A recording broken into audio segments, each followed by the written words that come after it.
nakalimutan. Pagbalik sa Manila, ako ay nananabik. Mabaliw-baliw ako sa kanyang mga halik.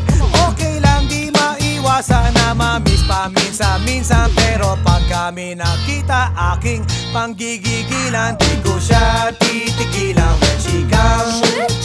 Di ko siya titigilan when she comes.